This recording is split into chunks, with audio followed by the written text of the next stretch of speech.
சீக்கிரத்தில் மீட்டெடுப்போம் என்று கம்பீரம் நிறைந்த குரலில் கோஷமிட்டார்.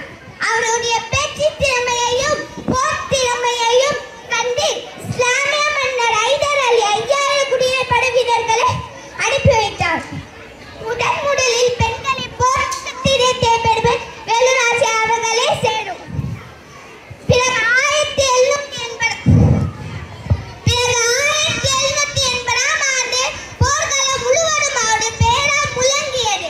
அவருக்கு துணை நின்று தனது உயிரை அர்ப்பணித்தார் தோழிக்குயில்.